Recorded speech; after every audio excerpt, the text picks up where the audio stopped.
And there's the announcement from the Kansas City Chiefs. We have agreed to a new one-year contract with Chris Jones. Honor your contract. He's under contract. He's under contract. Honor your contract. Shut up, fans who just want the guy to be there. I understand you just want the guy to be there, but they ripped up the $19.5 million he was due to make.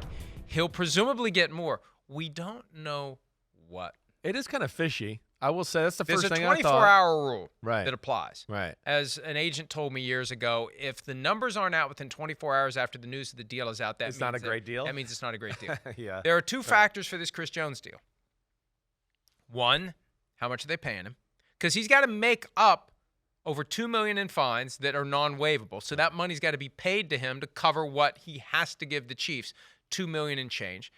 And he lost $1.08 million by missing the Week 1 game against the Lions under his $19.5 million salary. It's 18 weekly installments. He's lost one of those. That doesn't come back. That gets thrown in as well. So is he going to get, 22, 23 million? I don't know. And then the other question becomes the franchise tag for next year. Do they agree to not use it on him in 2024, or can they do that to keep him around?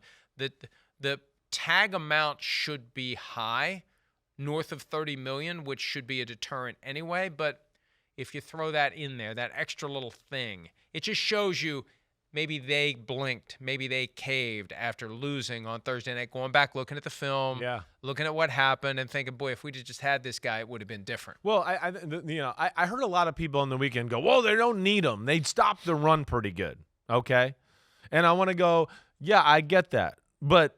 And I know Detroit's O-line's very good, but that doesn't mean it's going to happen the whole year. Now, Kansas City had an advantage in the Detroit game because Detroit doesn't have any game breakers or speed guys down the field.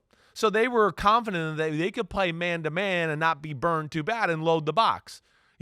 This week, they can't be confident against that in the Jacksonville Jaguars or other teams they play going forward. So it's not foolproof. Everybody that was out there going, oh, well, they stopped the run, so they're not desperately needing them. No, they're going to play a team this week that they can't just play man-to-man on Calvin Ridley and Christian Kirk and Evan Ingram, or they're going to let up 700 yards passing. They're going to. So that's why. It's the big picture of things. They need Chris Jones, and they know that.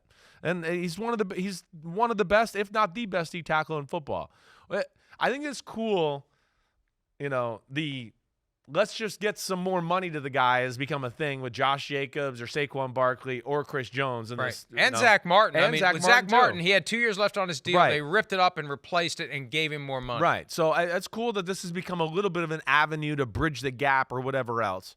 I want to think Chris Jones is going to get somewhere in the ballpark or a sweetener to where he's by Quinnen Williams or a little past the Jeffrey Simmons, those new guys at defensive tackle that we saw got big contracts. I would think it's somewhere in that department, and then, of course, he gets to be a free agent. Well, if he can be a free agent. That's the key. Right. And really, that was the question that was starting to emerge last week, and it was something I hadn't yet focused on because the cluster of games on Sunday got in the way. Do the Chiefs really want him long term? I don't think that's really the question. I'm not sold. Right. This one-year contract, depending upon how it works on the back end with the franchise tag, and you know what? Based on, I got to be careful, and I have to respect confidences until I get the green light. I have a feeling they're going to be able to use the franchise tag. The question is, how big will the franchise tag be? Yeah, right. And it may be so big that they just say we can't do it. Right. But if they really want him, you don't do a one-year Band-Aid. You do a long-term deal. But they may be betting on the fact that this guy's pushing 30 and we don't want to pay him for past performance. Well, yeah. Some teams out there will pay a guy for past performance. The Rams are notorious for that. You pay a guy. It's not what have you done for me lately. It's what are you doing for me right now, and what can I expect you to do for me tomorrow and the day after that. That's how you pay a guy in the NFL. No question. Philosophically, they don't want to pay him.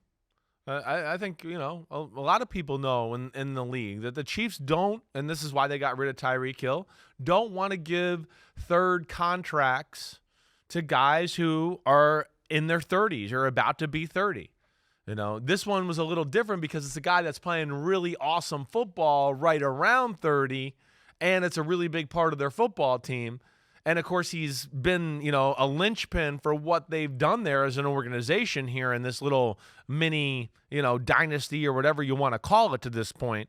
And that's where I think it's a little tough here. But I think philosophically, like, yeah, they don't want to do this. They don't want to be tied to where we're paying a D tackle $28 million a year and he's 32 and he's not that player anymore, like you said, and we've made that number because of what he was when he was 27, and that's where they are trying to find the balance there, and they're in a tough spot, and just good for both sides getting it done. I'm just glad we're going to see the Chiefs, at full strength, or, at least close to it if Travis Kelce's back and be able to defend their title. And Andy Reid said yesterday that Kelsey's getting better. The knee's getting better, so we'll see where that goes. Hi, it's Mike Florio. Thanks for watching PFT on YouTube. Hit subscribe for the latest news and analysis from Pro Football Talk.